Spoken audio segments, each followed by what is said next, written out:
If I'm gonna be playing that game, I might as well be playing it in the best quality I can get. That is best quality Alf. I know, and I've got a wireless modded Genesis 6-button controller for Bluetooth with a 8-bit Bluetooth receiver on it. So By the way, we're live. We are live now. Good grief! Why didn't anyone give me these warnings? He gave me the warning. Gave you the warning. No one gives me the warning. I mean, I figured everybody wanted to hear about your Master System upscaler, so I let you keep going. My upscaler, everyone wanted to hear about how great that, how great 8 colors looks in HD. Whew, that is some high quality stuff there. So, take it away.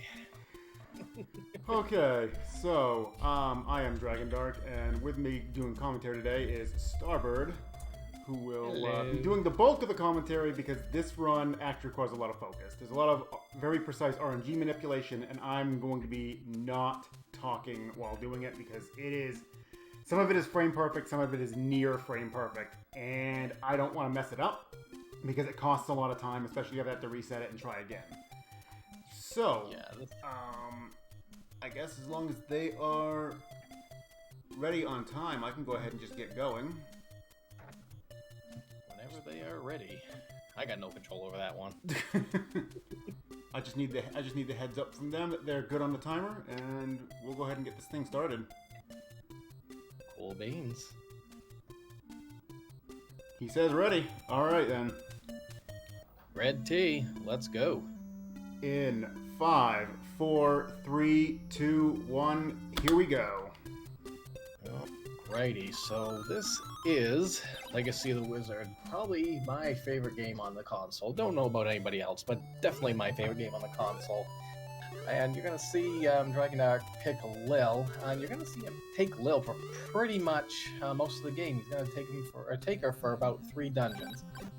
And we're going to basically set up an RNG manipulation, which is why we talk to the old man first. If you talk to the old man first and go to input a password, but then immediately cancel after inputting an incorrect password, it will reset the RNG to 0, which will allow us to create instances like this where we can basically guarantee scroll drops, and scrolls make this game go fast. Because it's a speed run, we want to go fast, right? So in this, anyone who speed runs this game, we call them taquitos, and much like real taquitos, they make you go fast. So here he's got this 3rd drop here, and he's going to grab this money, so he's just setting up things perfectly, grabbing enough keys, and so he's at scroll speed 3 currently. And basically you can stack up to scroll speed 5, and when you actually have a scroll drop it, you get the speed for 30 seconds. When you get a brand new one, it resets the timer after 30 seconds. And as you can tell, it definitely gets very quick. Ooh, it looks like no plaid speed this time. Yeah, unfortunately we're not going to Ludicrous speed on this particular run, but it... At least not yet. We have one more chance at it later. Yeah, there's a couple chances you can get it on this, but basically at scroll speed 5, which is the highest that you actually can get it, how does I want to word it? You actually are moving at 6 pixels per frame, and this is a 60 frames per second game, so if you want to do the math, you're basically moving at 22 tiles per second. And these are 16 pixel tiles. You're moving pretty darn fast, and that is ridiculously hard to control. So, unfortunately, we didn't get it here, but we actually still got very far in there. So, another thing you're going to see Dragondarch do here is a technique called pause jumping. It's actually really easy to pull off, and it will let you basically get as much height as you very much want. So in order to pull it off, what you do is you jump and you pause the inventory screen, and after you pause, you unpause real quick. You have to drop about 1 pixel at the very least, and pause again. And as you're unpausing, you hold the jump button again, and you will, as you're unpausing, you'll get another jump. you can actually chain this infinitely to get as much jump as you want. All right, you can see Dragondarch picking up the wings there. Get over here, turtle! Get over here! Oh, come on, come on! Oh, the the enemies are not cooperating. He picked up a chest scroll there, which gives him a boost of speed for a minute. So chest scrolls give you a 1 minute speed boost, and using his last key there on a chest key, which gives you 20 keys. So, one thing to note about enemy item drops, if you have less than 2 keys, the enemy's going to drop a key. The game evidently does not want you to have less than 2 keys in this game. So he's actually in a good position to end this particular dungeon. He's going to run out of scroll speed, unfortunately, before he gets to the boss. If he was actually able to... the way he has it routed, if he actually had scroll speed throughout, he probably would have been done with the dungeon by now. I actually would be just finishing right now. Yeah, he would be finishing right now. That just goes to show, if you lose scroll speed, that's how much time you actually can lose. But he's got 10 gold, which he will need to stay at an end, because he does need to grab the pickaxe back into his inventory. So you can buy items in this game, which is what you need the money for, as well as staying in shops. He spent a buttload of money on the pickaxe, which is going to be his best brick-breaking item in the game that only Lil can use. And unlike the other brick-moving items, this is the only one that can destroy them. The glove and the crossbow move them. But this is another reason we love Lil, besides her ridiculously high jump and her brick-breaking ability, is that she's just a very good character overall. And alright, so we're coming up on the end.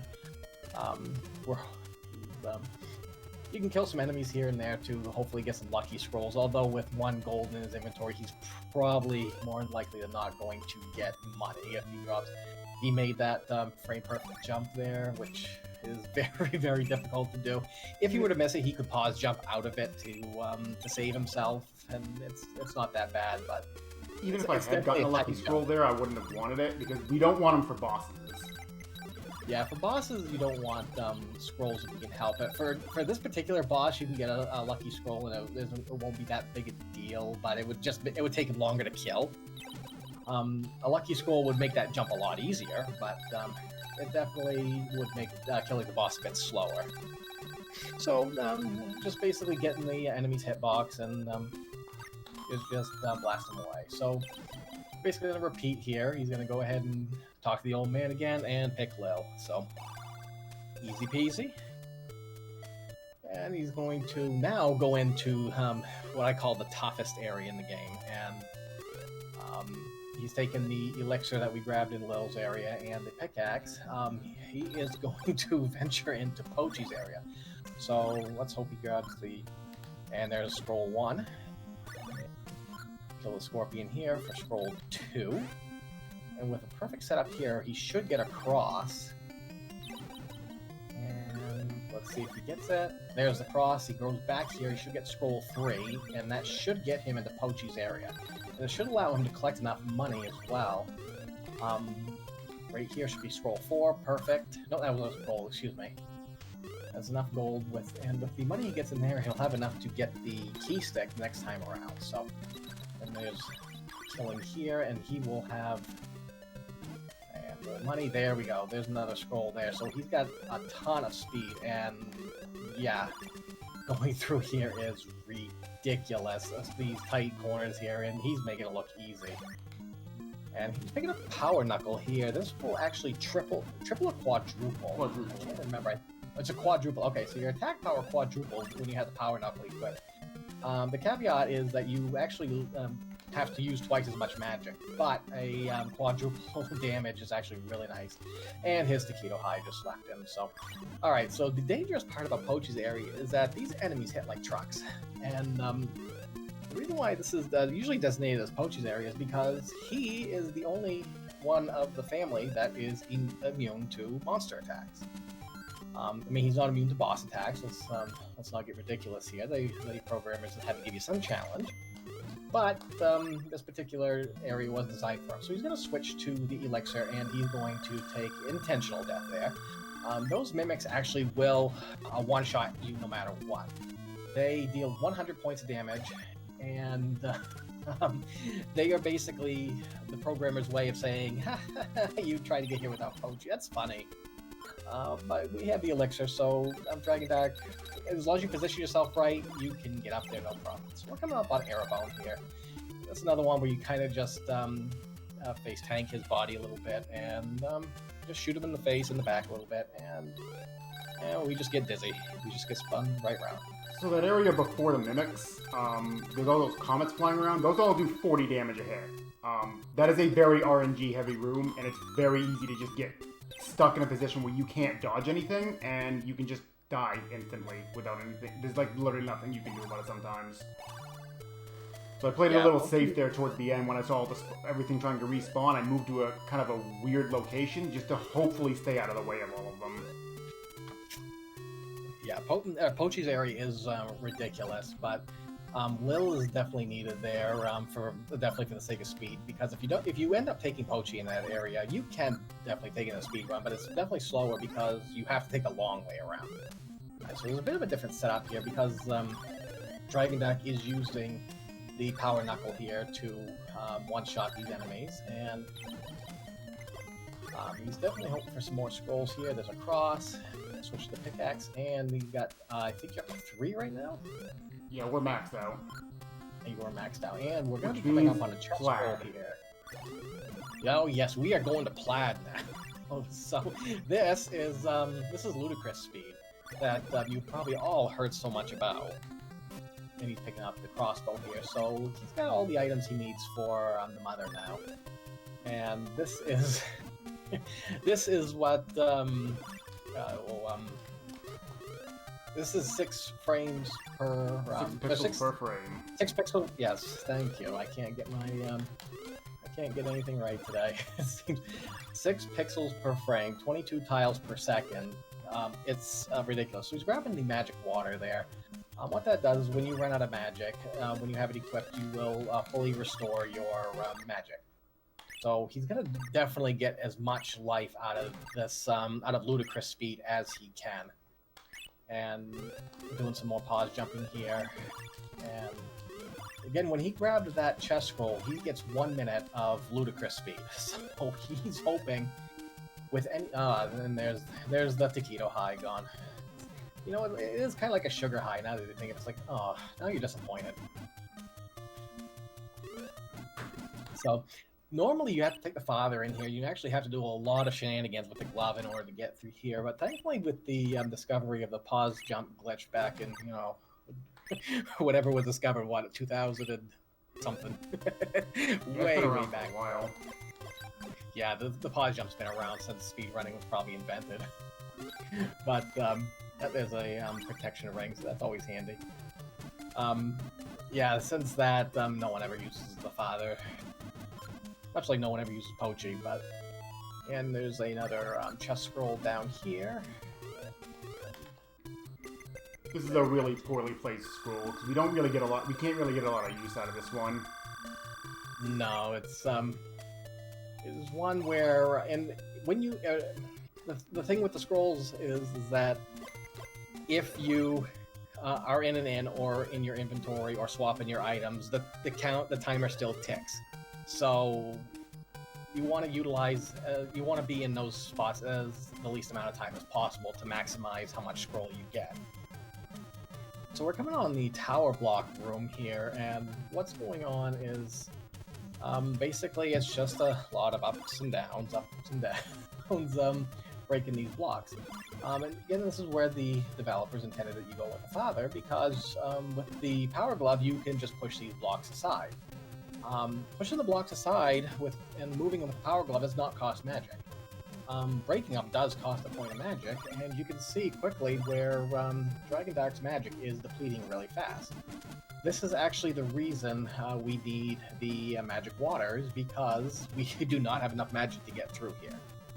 And it's possible you can get in here without the water and, you know, kill some enemies here and there and hope for magic drops, and you're just wasting a lot of time at that point. So we have to hit the inn in order to pick up the water, and he's back to full, and he's got more than enough to break these last 18 blocks, and he's good to go at this point.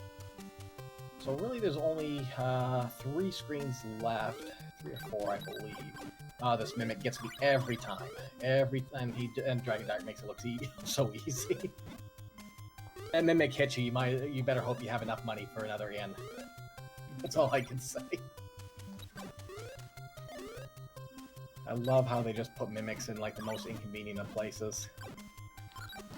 So Dragondarch's trying to build up a little bit of money. We're coming close to the boss of this particular area. If you're actually coming here as intended with Father, this is getting to this boss is actually really tricky with the glove. So we're not getting safety butt bread. We are not getting the safety butt bread. Okay. We're taking the safety butt in. The butt in. We're putting our butt in the inn. Yes. There is no LOTW bean today. Nope. Sorry. No bean. No beans. No beans. Alright, so... Oh, that'd be a good time for me to take a break. There we go, we're good. Oh, that's trolly. Okay, that is a bit trolly. So, normally you go for Taquito, and it looks like he is going for Taquito.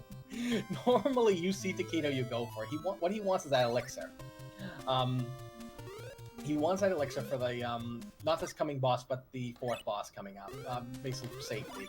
He doesn't need it, but if he dies the next boss, that's a long walk back. So Archwinger here is not fun. He's not difficult if you know the strategy, but he's definitely a pain. So he's gonna start shooting fire right here. You see the Archwinger's shooting magic here. He's gonna bonk right there. When he does, oh. That was way closer than it needed to be. That was way too close. So, if you go into that fight with a scroll, that messes up Archwinger's pattern really badly, and there'll be a chance that he won't bonk on that ledge. If he doesn't bonk on that ledge, he goes under it and he just chases you until you die. You want him to bonk on it, and his AI basically says, I'm gonna turn around and go this way. When he does, you switch to the power glove and you just fire away at him. And you just keep firing because ties go to the boss in this game because they can still basically shoot magic at you, and Archwinger does a good chunk of damage on his magic. So, as you can see, Dragondarch nearly bit the dust on that one. But that was the reason he was waiting for that Taquito to go away. So he got the 2 Taquitos there, but it seemed like landed wrong, I'm gonna guess. I went a little bit too late. Too late, okay. So that's how precise the manipulation is. So that gives me a chance to catch up anyway. So the wings, the key stick, the wings, the crossbow, and the key stick are all maintenance items. So I was waiting for the Taquito to run out. The RNG doesn't actually start incrementing until you actually enter the dungeon. So he's going to set this up again, get these 2. Boom, there we go. So he's going to set this up again. And we definitely want as much scroll speed as we can, because this is a long ladder to climb. Climbing that ladder downward without the scroll speed is not very fun. It's very slow. And there's scroll speed 4. Yeah, this is fun. This is always a blast to watch. That should be right. There we go. Yes, modern games should definitely let you wander around the inventory screen. I totally agree. And shout outs to the best music in the game. And I will always shout out to the composer of this game, Yuzo Koshiro. One of his first earlier works, and actually a couple games ago we also heard one of Koshiro's works, if I recall correctly. We did hear, I was gonna say East 1 was just played a couple games ago, wasn't it? Yeah, it was 2 games ago. Yeah, so this is Koshiro-thon, evidently.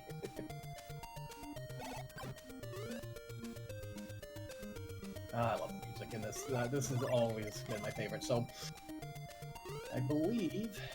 So, basically, rule of thumb in this game, you see taquito, you do walk back for it. Because the time wasted technically going back to get the scroll will more than make up for what time you will save with it. So, always run for that taquito. We'll give people a bean. Yes. So there's this particular part of the dungeons are pretty long. There are a couple spots. Thankfully, there's actually a magic refill, especially if you use too much, like me. I always end up having to use that magic refill. There's a couple spots where there are beans, butt bread, whatever you want to call it. Did all these one in about a third of these 2 tracks. Yes, that sounds about right. So you can also see Dragondarch does need to pick up a bit of gold. He needs 20, I believe, for the remainder. Yeah, 20 with some newer ideas I've been playing around with this morning. So say brand new strats. This is this is world premiere strats right here. Well, they're marathon safeties basically. He calls that marathon safety. Marathon safety with me would be getting 50 at this point. Unfortunately, I'm a little too low on magic to be able to get more scrolls. If you're under 30 magic, it's always going to drop magic for you. So at this point, it's not even worth killing anything. Yeah, there's actually a chart based on there's a priority list based on your needs in this game. If you're below a certain threshold on money or magic, the game will force you into one particular category. So as long as you keep your thresholds on your keys, gold, magic, and life, you have a good chance of keeping your scroll, or of having your lucky taquito at that point. And speaking of keys, I believe we should be getting our key chest up here pretty soon too, so... Yes.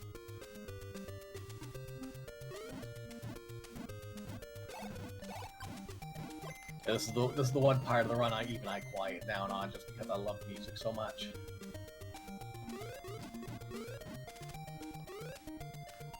This is where another part where I'll always be like, why couldn't the NES also carry some of the tracks from the MSX version over there? It's like, I miss some of it. Because they actually, for Mayna's Dungeon, the NES version actually shortened the Mayna's track. There actually was like another, there was another part to it that they took right out. And that makes me very sad. We're actually winding down on the final 1, 2, 3 screens, I believe. For this particular dungeon. These are long screens, though. They are long screens. We are winding. It's a lot of back and forth, and the enemies are getting hard. There's actually some hidden enemies. You're gonna see them take damage like for no reason. It looks like, but there are some enemies that are ridiculously hard. And casually, if you're playing through this, you see those string of doors up there. They lead to the only chest in the game that contains the jump shoes. And getting to them is not exactly fun. Because not only do you have to use the key stick to get all those doors, there are enemies at the end of it who deal 50 damage a shot that are hidden, by the way. And you can't damage them until you've already touched them at least once. Yes, you actually have to take damage from them before you can actually damage them. There's a reason even in the no pause jump route they that we still don't get that chest. It's that chest is, no one likes it.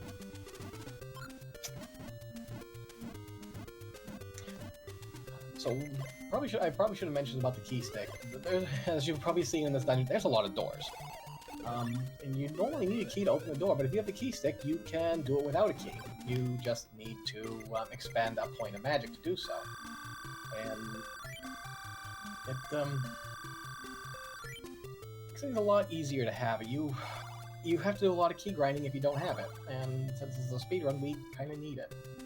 So he's gonna keep the key stick. He's going to grab the elixir and the power glove here, and he's gonna pause jump out of here because we don't have the wings anymore. So. In a record attempt, I'd actually keep the wings, and I wouldn't have the elixir, but for safety purposes, I want this elixir. Yeah, that's another reason he went to grab that in Zem's area. Normally he would have just gone right for Archwinger in the third dungeon. Instead of gone for that elixir. But this is marathon safety. Alright, so we're coming up on Rock Gaia here, and you may wonder, Dragondarch, why are you not at full health? And we're going to tell you because Rock Gaia does not care if we're at full health or not. Thankfully his magic's slow, and one shot of our own magic will negate his. So Dragondarch's going to get right in this corner, equip that power glove, and just destroy Rock Gaia there. And when Rock Gaia goes down, he's going to equip the elixir, because Rock Gaia can still nick him. A pixel will do the damage, and if it does... It's not that his body can hit me still, it's that he can still fire bullets, and those do 40 damage a shot. Yes. So, and as Starbird mentioned earlier, ties go to the boss. Ties do go to the boss, and just because he can fire them at you as he's dying, as his body is passing yours, a random stray bullet can just come right out of his hitbox, and it's like, what hit me? I don't know how many times I've had that happen. It's like, what hit me? Like, oh yeah, a bullet. So we take the elixir to be safe. So now we're at the final stretch of the game. We're taking the one crystal we got at the beginning of the game with Roaz, the boy blunder here, and getting a couple scrolls here. So, and the crown, because we actually need a crown in order to get our Dragon Slayer. So grabbing the power glove because, you know, more damage, and we got scroll speed 4 coming, so this should be enough to get us there, but we got a lot of pause jumping to do. Normally there's actually, this is where you do usually go. It's kind of quite a convoluted path normally, so he's hoping to get a bit of a boost from Lion-O over here, so that he doesn't have to pause jump as much, and hopefully land on that ledge right there and get another boost from... Nope, not gonna go... No, there's a couple pixels from short Blob Boy over there. Yeah, that's... Oh. Sometimes you can, but Blob Boy over there does not jump, so... And... Oh, come on. I keep unpausing a frame too early. Or keep repausing a frame too early.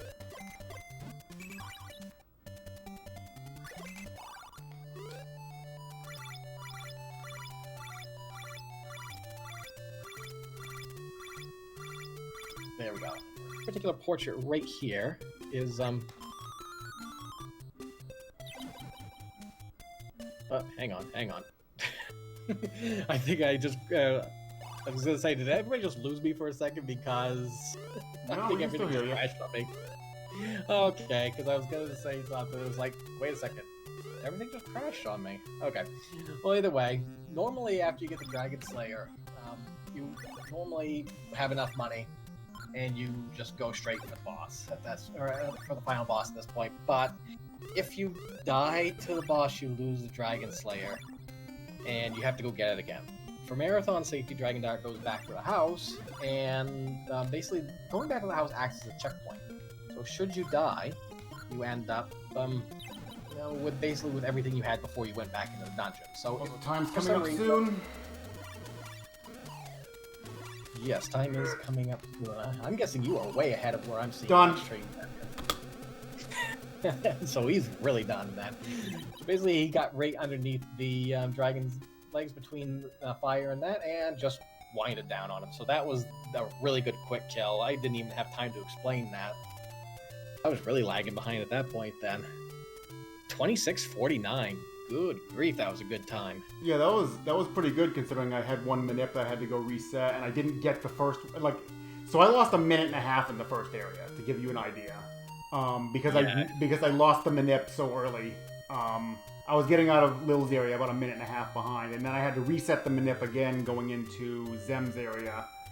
So 26 with that is, I'm fine with that. Yeah, 20. We'll just put it this way: 26 would still put you at second place on the leaderboard, only behind yourself. So Yes. that's how dominant that strategy is. But I mean, I love this game. This is still one of my favorite games to play, and I would say if anyone wants to ever learn this game, don't let the scroll manipulations intimidate you. There's still plenty of tricks to go around to make this game a lot of fun to run.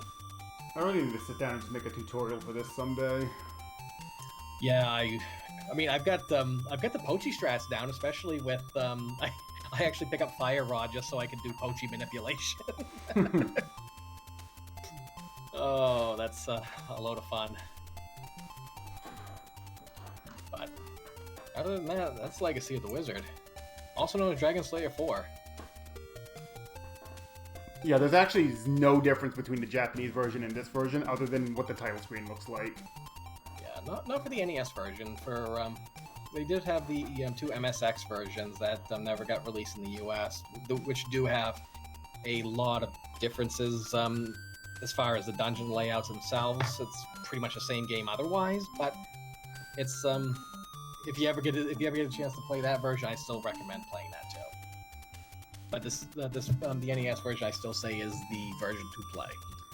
Shout out to the enemies named Memes and Fail Snail. Oh yes, shout out to Fail Snail. Shout out to Memes. Yes. Oh yeah, we also have to give our shout out to our favorite person in the world, if I remember correctly. Yeah, we have one more shout out in the credits here, real quick. Yes. This is the most important person. Every game development company needs to have this person.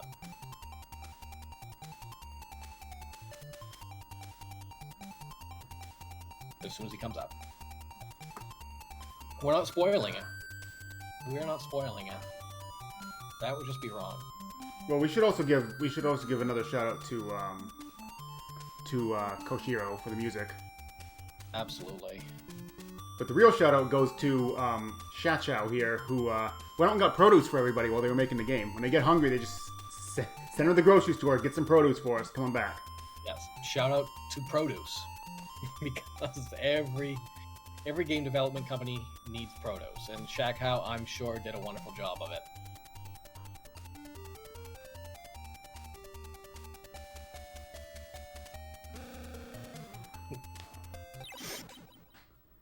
Well then, that was Legacy of the Wizard. Hope you all enjoyed the Gone Plaid. Yes, he went to Plaid, so everyone got to experience that. Yeah, I don't really have much else to say other than thank you all for watching. I hope you enjoyed. And thanks Starbird for coming in and doing comms for me again. Always appreciated. Anytime. You know I'll do that for this game anytime. And for you, of course. Totally not for me, just for the game. That's just for the game. That's the real care. Take it easy, everybody.